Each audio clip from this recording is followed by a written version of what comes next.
Hello, and welcome to TK, Coach on the Rocks. Welcome on Tuesday.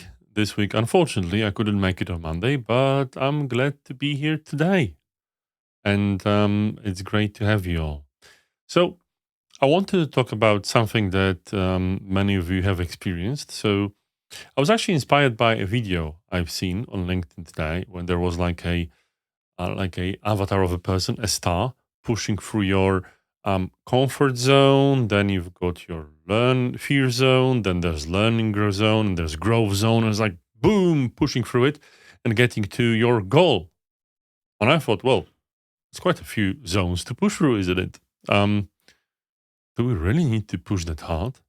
I mean, it is a bit of a cliche that we're supposed to step out of our comfort zones to achieve our destiny. But there is obviously a shadow side to it because I believe that if you push too much, if you push too far, you might get into a zone that not many people talk about. Some call it the blocking zone. Others, like for instance, ORSC, the ORSC system and ORSC coaches call it the realm, which is you've pushed yourself so far, out of all these zones that can't take any more information. You're paralyzed. You don't know where you are, and it's just difficult to achieve anything and to be effective. I remember at one point I made a comment, I don't know, on LinkedIn or somewhere about how important it is when working in, for instance, the agile way of work, how important it is to deliver tangible results every iteration. And I know it was on one of my webinars, and someone commented that it's really unhealthy to do that because it causes so much stress that it's a problem for people's or team members' well-being. And I thought to myself, yeah, that's a fact. If people are really overstressed, they're not able to achieve anything. And yet, if they don't focus on tangible results, it's really difficult to achieve anything. So that's a bit of a conundrum. But essentially, what I wanted to say is it's easy to get on this motivated trip of pushing through, our own barriers, our own zones, to be in this wonderful, not even flow state because that's the learning zone, but actually achieve our goals because we push through ourselves. And in the modern day and age, it seems admirable.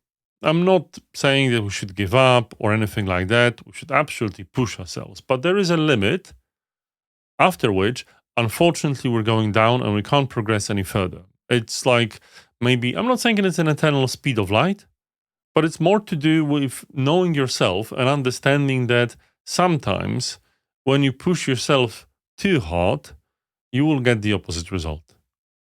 And it all depends. It depends on yourself, your own situation, your current well-being, and everything there.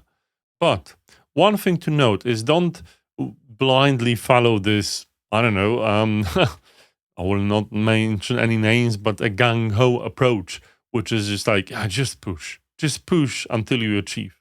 No, push to be your best. The achievement will come.